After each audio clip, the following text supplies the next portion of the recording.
Chamado por alguns de o mal do século, cada vez mais se escuta falar em depressão.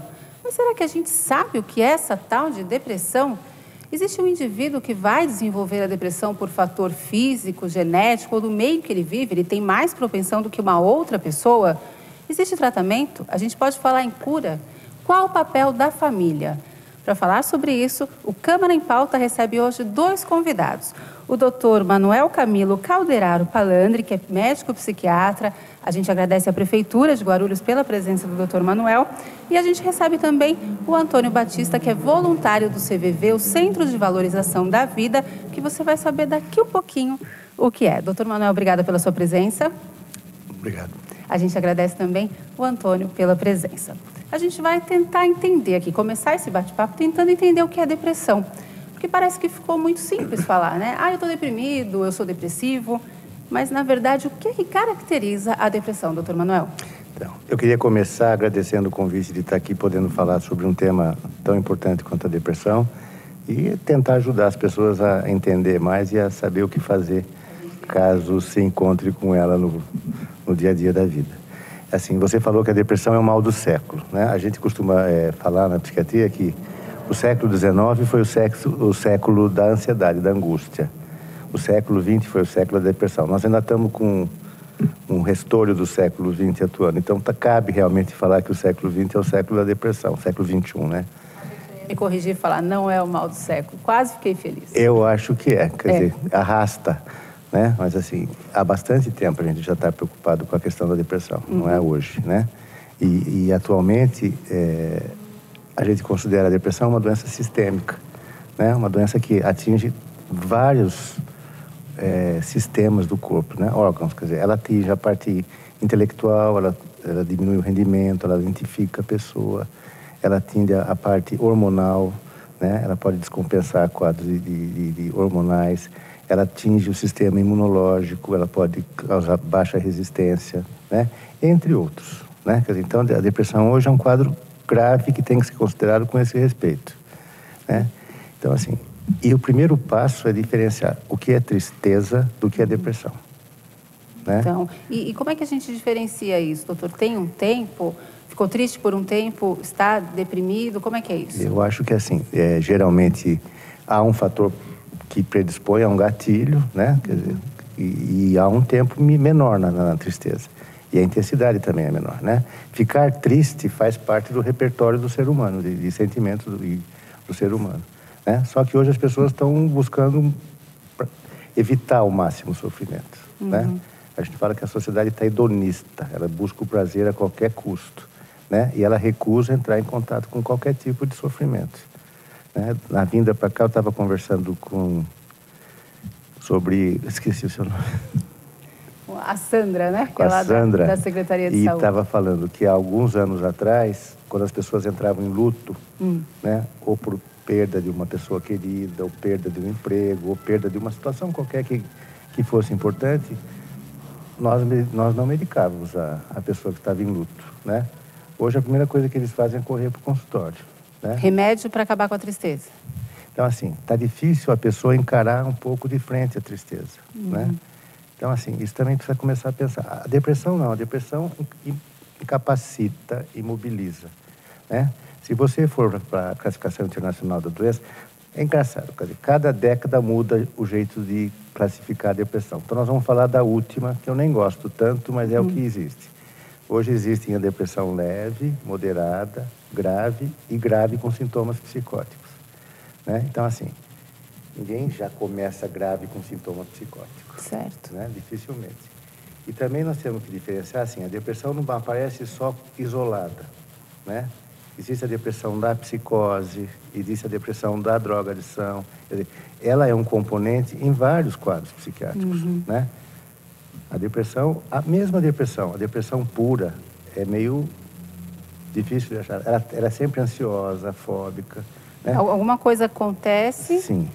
Esse indivíduo, então, ele não acorda deprimido. Ele passou por ele vai ficando com o tempo. E esse tempo, a gente consegue, doutor, para tentar ajudar? Olha, um período superior a 15, 20 dias, você já começa a ficar preocupado. Ah, é? Né?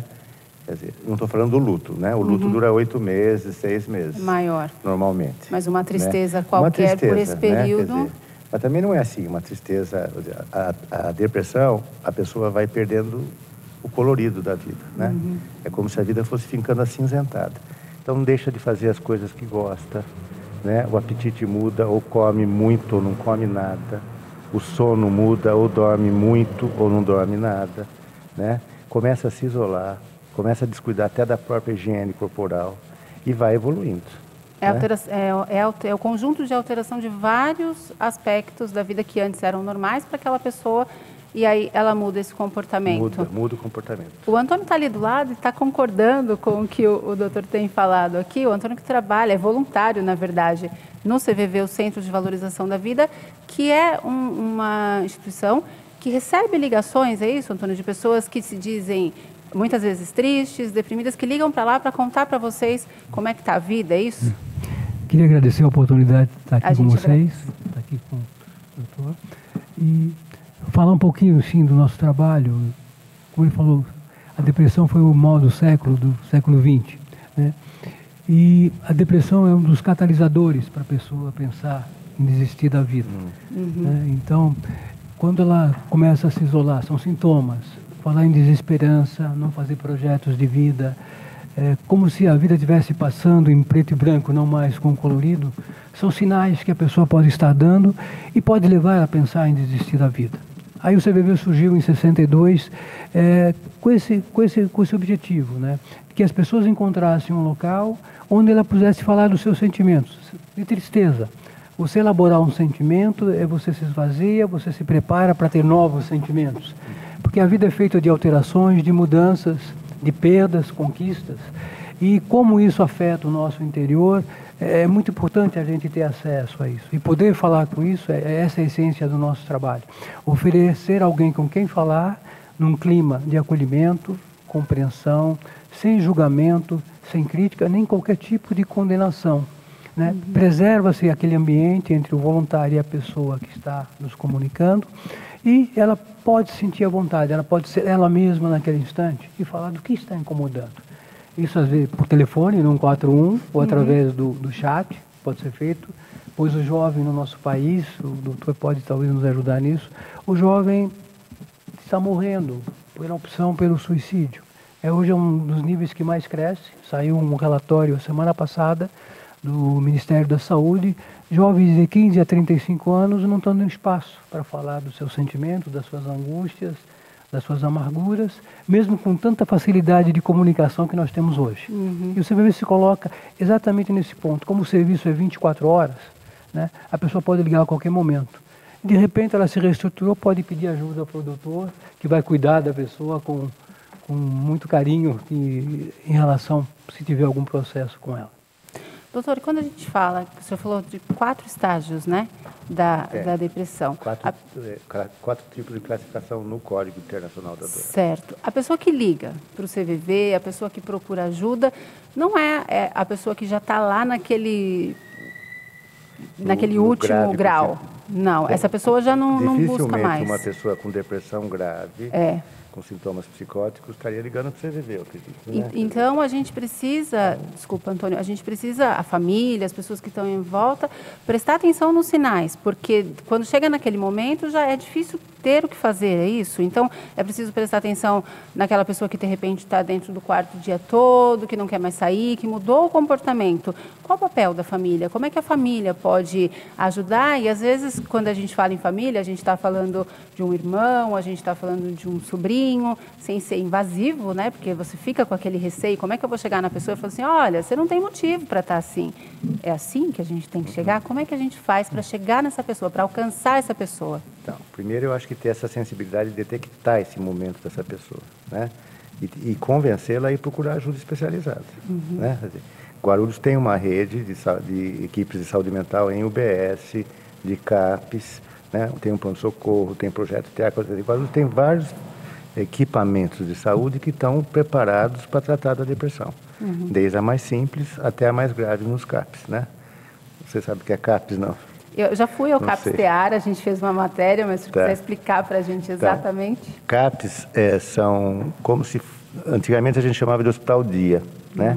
As pessoas chegam pela manhã e passam o dia inteiro sob tratamento. Não, assim, todo o tempo do tratamento. Começam no nível intensivo, nesse tratamento diário, integral, e aí tem assistência psicológica, tem terapia ocupacional, tem atendimento psiquiátrico, né? Esses casos mais leves não são casos de CAPS, mas os casos graves, às vezes com tentativas. Hoje chegou um caso na triagem com 2 tentativas de suicídio, uma senhora de 30 e poucos anos.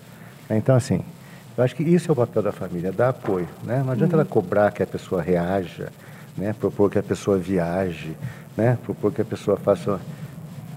Eu acho que é tratamento mesmo. O problema está junto, né? Para onde quer que ela vai levar esse problema. E aí a pessoa que, de repente, não encontra esse apoio, ela faz essa ligação para o CVV e encontra ali um apoio. Como você falou, Antônio, sempre um apoio acolhedor.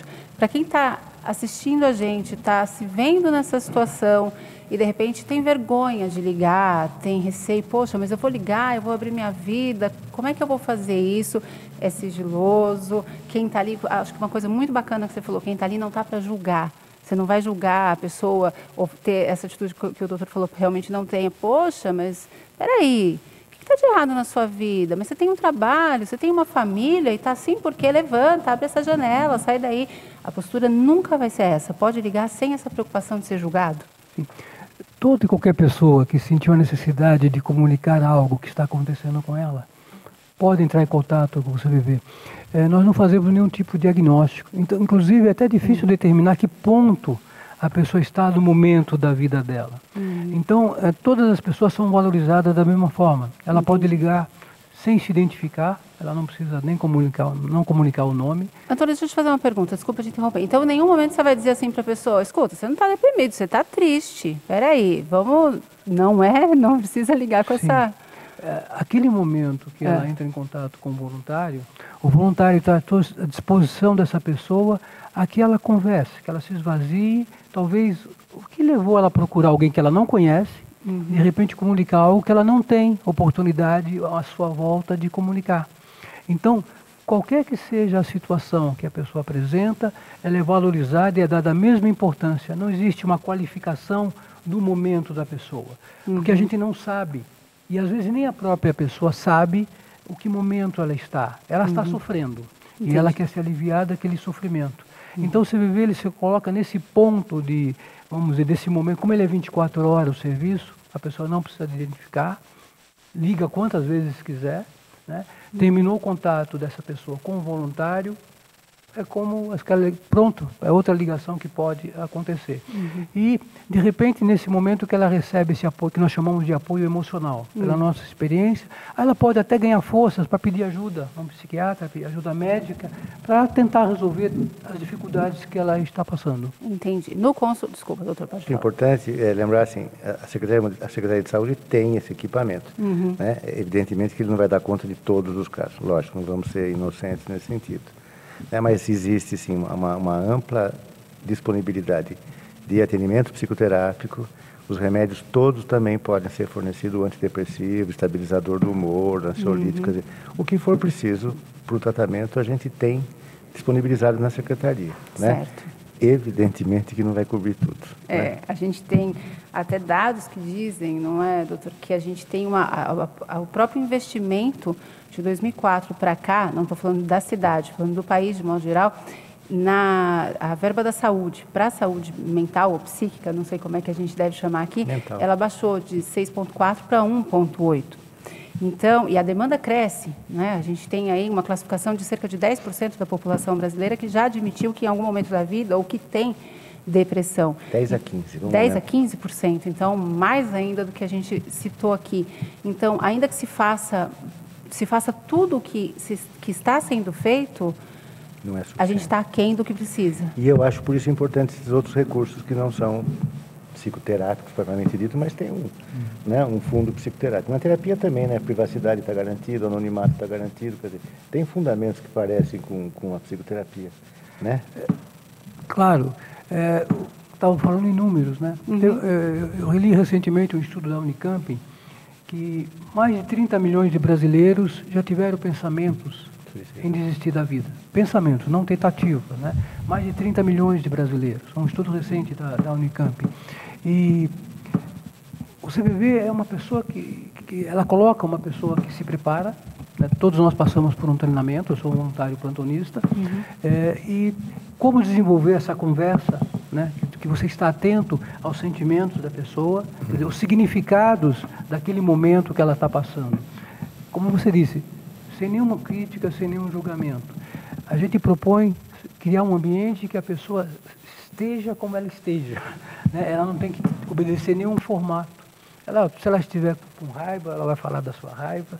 Se ela estiver triste, vai falar da sua tristeza. Se ela estiver amargurada, vai falar da sua amargura. Porque a gente entende, quando você elabora esses sentimentos interiores, quando eles não ficam tão guardados, eles começam a ter significados e até é possível, nem sempre acontece, né? É até possível ela encontrar caminhos, até para pedir ajuda para o sistema de saúde. E a gente tem dados da Organização Mundial de Saúde que 90% dos casos que pediram ajuda receberam algum tipo de encaminhamento de caminhar a sua própria vida. Como que é a conversa de vocês com a Rede Municipal de Saúde? Desculpe, não. Conversa de vocês com a rede. Conversa com a Rede Municipal de Saúde. Nós estamos abertos. O CVV ele tem pessoas de toda a faixa da sociedade, né? Nós temos pessoas do sistema de saúde, temos pessoas do sistema de educação, temos pessoas donas de casa, temos todas as pessoas que passam por esse treinamento, né? Temos psiquiatras também, que passam por esse treinamento para o nosso enfoque, né? Aí o nosso contato é aberto. O CVV ele faz parte do Plano Nacional de Prevenção ao Suicídio. Eu acredito que talvez seja a única entidade não governamental que faz parte desse programa, né? E ele é reconhecido como uma entidade, porque todo o serviço é voluntário, né? Ele aceita contribuições, claro, mas a grande parte é mantido pelos próprios voluntários. Os postos são mantidos pelos postos voluntários e todas as pessoas são aceitas para serem voluntárias e todas as pessoas são aceitas para usarem o serviço, que é gratuito através de 141. Treinamento esse que a gente tem aqui, eu vou mostrar rapidinho antes da gente ir para o intervalo, o Manual do Voluntário, que é um manual que vocês recebem, é o livro que vocês fazem o curso, são 8 semanas de curso, não é, Antônio? Para se tornar um voluntário e para estar aí apto a colaborar com as pessoas que ligam para o 141. A gente vai fazer um intervalo bem rápido, o Câmara em Pauta volta já.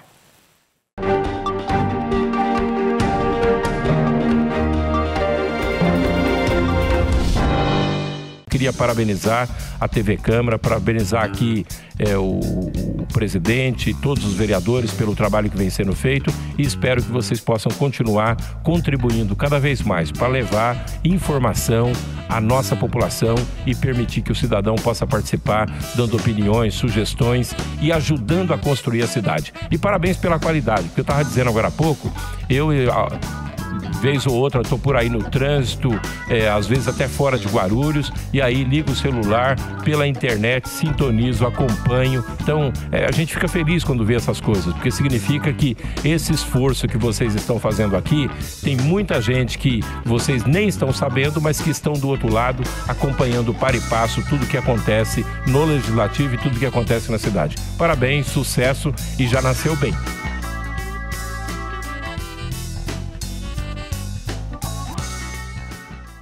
Exerça a sua cidadania e acompanhe as sessões ordinárias da Câmara de Guarulhos. Fique por dentro do cenário político da cidade e das mudanças na legislação municipal e veja as propostas e as posições de cada representante eleito pelo povo. Todas as terças e quintas, a partir das 15 para as 2 da tarde, começa a cobertura das sessões em que você acompanha entrevistas, debates e votações do Poder Legislativo aqui na TV Câmara Guarulhos, o canal da cidadania. A Câmara Municipal de Guarulhos acredita num mundo melhor e mais igual. E a igualdade de direitos passa por cidadãos democraticamente bem informados. Para que a informação chegue realmente a todos, a Câmara aposta na inclusão. A transmissão das sessões conta com o apoio de um intérprete de Libras, a língua brasileira de sinais. Assim, o deficiente auditivo também pode acompanhar tudo o que acontece na política da cidade e exercer, de fato, o papel de cidadão. TV Câmara Guarulhos, o canal da cidadania.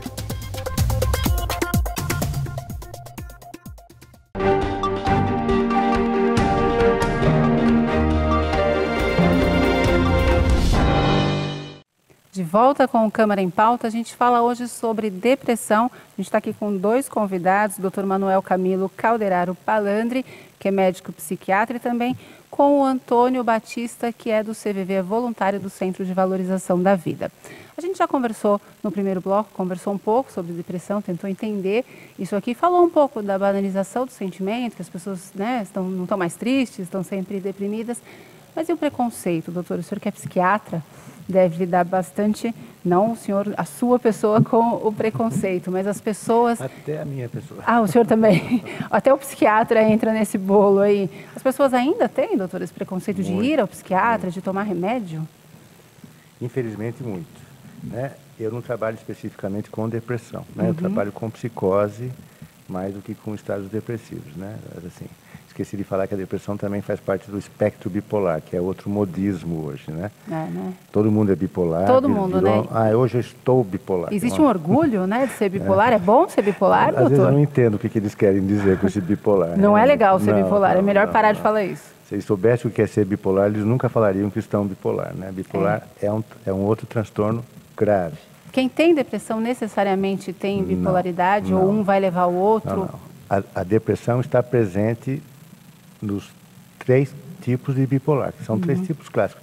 Hoje já se falam outros tipos, mas assim, basicamente bipolar 1, 2 e 3. A depressão está em todos, né? Mas o bipolar tem uma fase de mania, que a gente chama, de exaltação de humor, de euforia, que isso já não é da depressão. No né? depressivo, então, assim, não.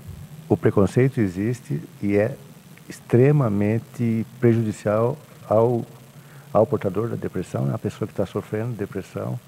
Começa com a família, né? Isso passa pelo ambiente escolar, profissional. Muitas pessoas não querem nem, por exemplo, atestado para não ter que levar na firma, para não falar que faz tratamento psiquiátrico. É muito grande o preconceito. A pessoa prefere dizer, olha, faltei porque eu perdi a hora, dormi demais, do que dizer que está se tratando, que está procurando ajuda para um problema de saúde.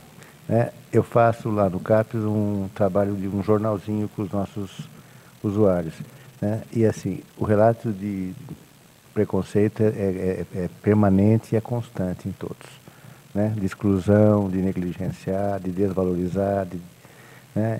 E eu acho que é fruto da ignorância também. Né? Quer dizer, preconceito não é só racional. Né? O preconceito tem uma perninha não racional.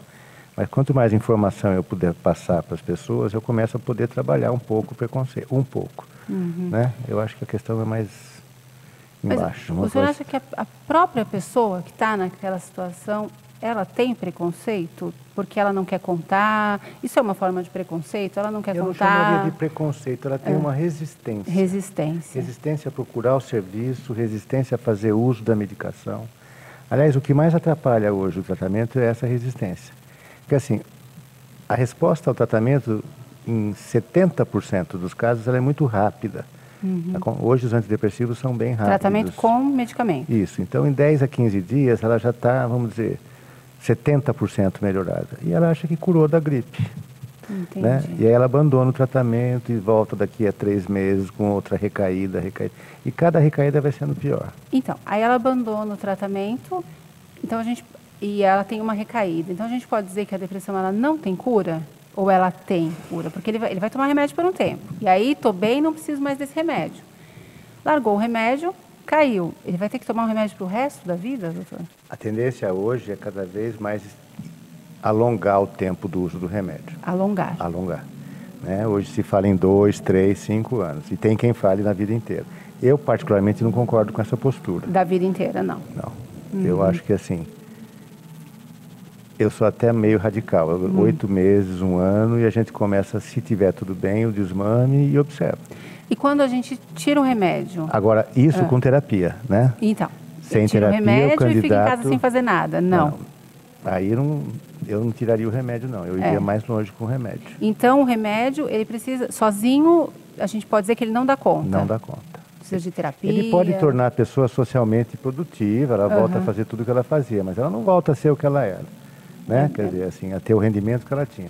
Aí a terapia que dá conta de resolver essas questões, essas marcas aí, essas feridas que ficaram, né? Não tem remédio nenhum que faça isso.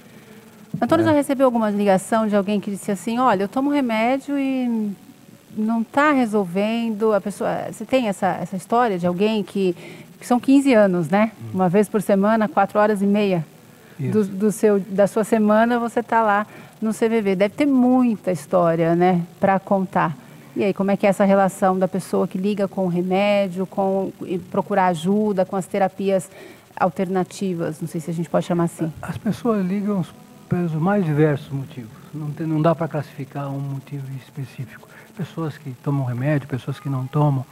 Mas, se você me permitir, eu queria falar um pouquinho do preconceito. Por favor. Porque o preconceito com relação ao tema suicídio é muito forte. É preconceito de todas as áreas sociais. A área de educação, a área de saúde, a área de segurança, a área de seguro de vida, quer dizer, a área religiosa. Então, é muito difícil falar do tema. E parece que é assunto proibido. E como o doutor explicitou, que eu achei muito interessante, a gente só começa a prevenir ou a conhecer sobre um processo se a gente fala, se a gente comenta sobre ele, se a gente aprende com esse processo. Aí a gente pode tomar medidas. E em 2012, a Organização Mundial de Saúde ela ergueu como tema o preconceito em relação ao suicídio e a prevenção ao suicídio, né? De poder falar desse tema. E o CVV, em 2012, ele encabeçou, faz parte do nosso processo, de levar a todas as classes. O doutor até perguntou em particular como é que a gente poderia fazer uma parceria. Eu não sei, falei, nós estamos abertos e nós gostaríamos de ter essa parceria, o que nós pudermos colaborar dentro da nossa atividade, que nós não somos da área de saúde, nós somos, né, de oferecer apoio emocional. Mas tendo essa oportunidade de falar, e o CVV, ele criou um grupo, por exemplo, chama GASA, Grupo de Apoio ao Sobrevivente de Pessoas que Conviveram com Pessoas que Tentaram Suicídio. Porque às vezes essas cicatrizes, ele falou da depressão de um tempo, né? Às vezes o luto dessas pessoas que perderam um ente querido, ele não se mede. Né? Esse termo enlutado, ele fica fazendo parte da perderam alguém por suicídio. Oi? Das pessoas que perderam alguém por suicídio. Por suicídio. É um grupo que... Nós criamos um grupo no Rio Grande do Sul, no Rio Grande do Sul, no Hamburgo, e agora criamos em São Paulo, foi uma necessidade da sociedade em São Paulo, que ele funciona na Rua Abolição 411, aberto a toda e qualquer pessoa. Então, aí é um grupo que as pessoas vão até lá, não é Vão até lá e elas recebem apoio, são pessoas que passaram por esse trauma, né? Pessoas que conviveram com pessoas que desistiram da própria vida e vão elaborar o seu luto junto com os voluntários que são preparados para facilitar ele, nesse ambiente em grupo, de falar. E foi a perda de um ente querido, de uma esposa, de um filho, de um pai, e elaborar esse luto da forma, vamos dizer assim, com a maior receptividade possível. Eu poderia dar onde funciona. Claro, é a primeira quarta-feira do mês, é gratuito, hein? Tudo que nós estamos falando aqui é oferecido à comunidade, tanto o apoio emocional pelo CVV, pelo 141, quanto esses grupos de apoio, que chama GASA, é na Rua Abolição 411, por coincidência, é onde surgiu o CVV, em 1962, né? E a primeira quarta-feira do mês, toda a primeira quarta-feira do mês, se reúne esse grupo para falar dessas pessoas que conviveram com pessoas. Você lembra do horário ou não? Como? Você lembra do horário que é? Das 19h30 às 21h30. A partir das 19h30. 19h30 então, é só chegar, não precisa se lembrar. Tocou a campainha, entrou o espaço e ela vai participar do grupo. A gente conversando sobre o programa, né? Que claro, a gente conversa bastante com os colegas. E eu li uma coisa esses dias, a gente estava comentando que existem duas dores irreparáveis, duas perdas, que é a perda de um filho e a perda de um pai por suicídio. Isso deve marcar demais, não é, doutor? Uma criança, um adolescente. As mães da Praça de Maio, né, que há 40 anos perderam seus filhos para a ditadura argentina e até hoje estão lá exigindo os corpos dos seus filhos, né? Quer dizer, ou a identificação dos filhos, alguma coisa nesse sentido. Existem dores irreparáveis. Agora, há lutos e lutos, né? Quer dizer, o luto não depende da causa. O luto depende de quem vive, eu acho. Depende da pessoa, né? Como é que você encara aquilo. A forma de você encarar o luto é individual. Eu não acho que a causa que está, mas eu acho que é como você vive o luto. Né? Eu posso fazer o meu luto normal de 6, 8, 10 meses, eu posso ficar a vida inteira, né? Sem conseguir elaborar uma perda, uma situação. Tá? Eu acho que, para mim, a minha ideia é essa. Mas assim, eu estava ouvindo o Antônio falar, é super bacana essa ideia de fazer rede, né? Mas começa nas psicoterapias que tem nas UBSs, que são psicoterapias senso-lato, até vai para as psicoterapias mesmo com mais enquadre psicoterápico nas equipes, até chegar numa psicoterapia a nível de CAPS, eu diria, 2 vezes semanais, se preciso, quer dizer, que já é um progredir, um avanço na psicoterapia. Né? Tudo isso é importante. Eu acho que vocês são uma psicoterapia senso-lato, né, Antônio? Eu não sei se dizer se psicoterapia. O que nós nos preparamos é para, vamos dizer, exercer uma escuta ativa, né? Ficar atento aos significados. Quando a pessoa está conversando com a gente, você ficar atento aos significados e os sentimentos. Como medir a dor de uma pessoa? Porque às vezes uma pessoa nos liga, perdeu um animal de estimação. De repente aquele animal de estimação era o contato que ela tinha com a vida, que era uma pessoa que vivia sozinha, uma mulher, uma senhora ou uma pessoa já adulta, era o contato que ela tinha com a vida, onde ela trocava os seus sentimentos com esse animal. Como medir, né? Então, um cuidado que a gente tem é quando a pessoa nos traz o que é importante para ela, nós entendemos como um tesouro, que ela escolheu aquele momento, o voluntário que está de plantão, pode ser qualquer um que está lá no CVV, para dividir aquele tesouro, que talvez que ela não teve espaço de comunicar para ninguém naquele momento. Por isso que o nosso serviço é 24 horas, né, através do 141. Do chat também, você pode se conectar, inclusive nós temos contatos de fora do país, através do chat, né? Pessoas que estão fora do Brasil, brasileiros que estão fora do país, e entram no chat e usam o nosso serviço, que é no www.cvv.org.br. cvv.org.br. Aí ele clica, tem um link lá, chat, ou posto virtual, porque nós temos os postos físicos em todo o Brasil, e temos o posto virtual e tem o chat. Aí a pessoa se conectou, é como se criasse numa sala entre o psiquiatra né, e o paciente que está, guardada todo o sigilo, toda a privacidade para a pessoa conversar com aquele voluntário que está lá. Certo. Eu acho importante a gente frisar que o tratamento é longo, né? É assim, sistemático, quer dizer, você vai ter que passar mensalmente pelo seu psiquiatra ou semanalmente pelo seu terapeuta, né? Quer dizer, essas senso-latos são super importantes, né? Para sensibilizar, para mobilizar, para evitar um ato suicida, para evitar um desfecho ruim na vida da pessoa. Mas tem necessidade, sim, desse tratamento. Eu não acho que dá para substituir. Assim como o tratamento religioso, né? Eu acho que tem vários centros espíritas extremamente decentes que fazem um tratamento super bacana. Tem outros horríveis, né? Que só atrapalham, mas boa parte dá um suporte que ajuda. Eu acho que todo recurso ajuda. Mas não esquecer da coisa de ficar banalizando o tratamento. Não né? pode... Dizer, a terapia, ela pressupõe um prazo de 2 anos, 1 ano de terapia. Né? Semanal 50 minutos por 2 por semana, anos, mais ou né? menos. E o tratamento, e não abandonar pelo caminho. Não é, abandonar doutor? pelo caminho. Quer dizer, esse risco a gente tem que estar atento. Porque se sentir um pouquinho melhor, eu acho que eu já não preciso mais, hoje eu estou com preguiça, hoje eu tenho outra coisa para fazer. Hoje tem uma tendência também, né? Procurar tratamentos com ervas alternativas, está crescendo cada vez mais isso. Eu acho tudo bem-vindo, mas não centrar o tratamento nisso.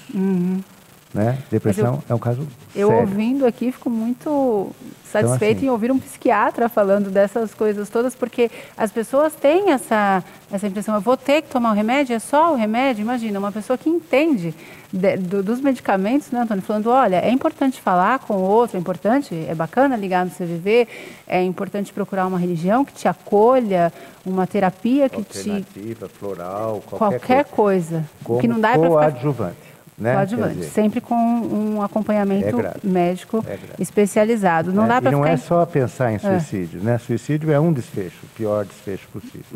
Né? Mas a incapacitação, né? Capacitação da vida familiar, para a vida social, para a vida profissional. Né? Há casos de depressão que se arrastam por anos. A pessoa fica pendurado no benefício, fica... Aí complica muito mais. Eu não sei se é um exagero dizer, mas a pessoa está ali, ela está viva, que bom, ela não cometeu o ato extremo, mas ela já não participa de mais nada da família dela, né? Os filhos estão crescendo, o marido acaba, ou a esposa acaba ficando naquela situação, poxa, eu estou casada com essa pessoa, mas eu não tenho um companheiro, eu não tenho eu não tenho alguém para dividir. Isso deve causar uma angústia muito grande também em quem está em volta, né? Na família. Deve ser muito difícil lidar com uma pessoa que está ali, mas não está, né? A gente costuma falar que ninguém adoece sozinho, né? Uhum. Você adoece dentro de uma família, dentro de um contexto, né? E esse contexto ele é importante para você continuar na doença ou para você sair. Então, assim, também é um detalhe importante. Às vezes a família tem que participar, né? No CAPS ela participa, ela tem que ser orientada, ela tem que discutir questões, o que eu faço nisso. Né? Tá legal essa minha forma de levar essa situação? Né? Para isso tem psicoterapia de grupo também. Isso para os casos muito graves. Né? Mas aí a família pode participar? A família também pode participar e deve participar. Uhum. Né? Porque aí a gente está amparado e acompanhado, é sempre tudo mais fácil, né? Do que tentar encarar o que a gente tem que definir, então, como uma doença. A depressão é uma doença. Não adianta querer ficar no quarto fechado, escuro, falando amanhã eu acordo melhor, porque não vai acordar. Pode até acordar. Olha aí. Depois de um ano. Depois de um não. ano e meio. Achei que ia dormir e acordar. Não. Não. Vai sofrer muito e vai fazer muita gente sofrer junto. Então, assim, eu não acho assim. No meu consultório tem pacientes que chegam deprimidos e optam por não tomar antidepressivo. Mas vão estar num acompanhamento psicoterápico. Sofrem. Mas é uma opção deles. Né? Com antidepressivo, em 15 dias você está legal. Agora, você quer ficar sem antidepressivo? Vamos junto, até onde dá. Mas vai demorar mais? Mas muito mais. Mas existe uma garantia de que vai melhorar ou não? Não. E nem com remédio existe ou existe? Não, né? A garantia é de que você está buscando melhorar. De que você vai ficar 100%, tem que deixar os dias passarem para perceber isso. Mas é óbvio que não são depressões graves, né? O pessoal responsável nesse nível, né? tem que tratar e precisa do apoio da família. Tá sem ninguém em casa para conversar, tá se sentindo sozinho. Tem o CVV, não é, Antônio, que pode fazer aí qualquer instante essa ponte 24 horas por dia. Nesse mês que a gente tem aí o Dia Mundial de Combate ao Suicídio, né? O mês de setembro, a gente teve no dia 10 de setembro esse dia marcante aí dessa realidade que a gente comentou, não sei se foi antes ou durante o programa, que jovens de 15 a 35 anos, o suicídio é a terceira maior causa de morte já no Brasil. É um número alarmante, né? E hoje já temos suicídio na infância, né? Na infância. Sim. Aí a gente começa outro programa, né, doutor? A gente acho que tem um pouquinho de tempo ainda. A infância, a partir de quando, doutor? Eu não tenho muito conhecimento dessa área, vou chamar um psiquiatra infantil. Mas sabe que a criança as crianças andam muito ansiosas, né, e acabam desencadeando várias outras coisas aí nesse caminho. Não é a minha formação específica, mas assim, as crianças estão sendo criadas hoje para serem super-heróis, né? Para darem conta de tudo, quer dizer, a família idealiza, constrói uma criança, né? E a criança não dá conta de tudo, né? Isso é depressor, né? É um agente depressor, a criança vai ficar não correspondendo à expectativa de é inglês, é escolinha, é tênis, é computação. Olha a mãe levando uma bronca aqui. É uma agenda. Já estou até ouvindo umas risadas aqui, porque então, a gente quer, né, doutora? A gente quer o melhor, né? Não o melhor para o filho, a gente quer o melhor filho, né? Porque se o amiguinho faz inglês, por que o meu não vai fazer? Quero o melhor filho, né? Um super-herói. Porque se o amiguinho faz inglês, o meu não vai fazer. O amiguinho vai para natação, para o futebol, faz Kumon, faz um monte de coisa, e o meu está lá em casa no ócio, como assim? Exercendo o direito do ócio dele. Não é? Né? Eu ouvi isso esses dias, doutor. Antônio, eu quero agradecer a sua presença, dizer que foi muito bacana receber você aqui, pedir mais uma vez para você deixar para a gente o telefone, os contatos todos que você puder deixar aqui, para quem estiver em casa buscar mesmo essa ajuda. O doutor falou aqui para a gente, se ficar sozinho, de repente melhora, depois de um ano, para que esperar um ano, se a gente pode ter alguém com quem se abrir, alguém com quem falar. Por favor, se você puder deixar mais uma vez. Muito obrigado pela oportunidade. O CVV se propôs a isso, desde 1962, quando ele surgiu aqui em São Paulo, a de ser alguém que tenha com quem... Qualquer pessoa que deseje conversar, ter esse alguém lá. Por telefone foi o meio que na época de 62 era o mais comum, hoje existe outros meios, que é a internet, as redes sociais, ter alguém com quem conversar. Qualquer pessoa que em algum momento se sente, precisa comunicar algo que está acontecendo com ela. Ela não tem esse amigo, não tem esse familiar, ligue para o CVV. Ligue para o 141, que ela será acolhida pelo tempo que ela desejar, não precisa se identificar. E quando o doutor comentou um pouco antes, a gente fala muito no suicídio como algo assim, terminal, mas existe um processo por trás. Os pequenos suicídios que vão acontecendo ao longo da vida, né? Deixa de fazer coisas que são importantes, deixa de cuidar da aparência, deixa de cuidar dos filhos, deixa de cuidar da esposa, deixa de cuidar da sua própria vida. São pequenos suicídios que as pessoas e vão dando esses sinais. E a gente entende no CVV que a prevenção começa em casa. Quando a gente faz um olho no olho, às vezes com nossos filhos, com nossa esposa, com nossos amigos, e abre um espaço para que eles possam falar um pouquinho do seu dia. Não é muito tempo, às vezes é 2, 3 minutos, que ela fale um pouquinho do seu dia, o que aconteceu. Isso já está começando o processo de prevenção, que é isso que entende que é a vacina que vai permitir que as pessoas se esvaziem e toquem sua vida normal como a maioria das pessoas. Agradecemos novamente essa oportunidade. Quem quiser usar o serviço, se alguém gostou e quer ser voluntário, toda e qualquer pessoa tendo no seu coração, querendo fazer alguma doação, passar por esse treinamento, pode se tornar voluntário. Que bom. Nós estamos implementando, eu vou aproveitar. Claro, por favor. De 13 a 30 de setembro, todos os postos da Regional São Paulo vão estar oferecendo cursos gratuitos para conhecer o trabalho e, se quiserem ou não, se tornar voluntário. Nós dizemos lá no CVV, tudo que a gente aprende no CVV pode ser usado na nossa vida pessoal, né? E não precisa ter o compromisso de ser voluntário, mas como conhecimento. Então, qualquer informação no 141 ou no site www.cvv.org.br. Muito obrigado. Obrigada, a gente te agradece. Doutor, também muito obrigada pela sua presença, muito esclarecedor. E é isso, se está triste por um dia, está triste por 15 dias, não espera ficar triste por um ano sozinho, sem ajuda. Tem que buscar um caminho, tem que buscar uma ajuda. Ajuda e compartilhar, nesses tempos aí que todo mundo compartilha tudo, compartilhar a tristeza é bacana também, é importante. É certo. Doutor, obrigada. Agradeço também o convite e espero ter ajudado em alguma coisa. Não, e lembrar que nós temos recursos para que as pessoas procurem. Né? Então, os UBS, as UBS com saúde mental, os CAPs, pronto-socorro. Então, tem várias portas de entrada para começar esse tratamento. A prefeitura Eu não vou deixar endereços não, porque não é mais não, assim. A gente coloca o site da prefeitura no GC e aí quem tiver achando que está precisando, pode fazer uso também, não é mesmo? Doutor, obrigada. Antônio, obrigada pela presença. Muito obrigado. E você que esteve aí com a gente também, muito obrigada pela sua companhia. A gente espera ter ajudado de alguma forma a esclarecer um pouco sobre esse assunto, sobre depressão. O Cama em Pauta volta numa próxima edição. Tchau!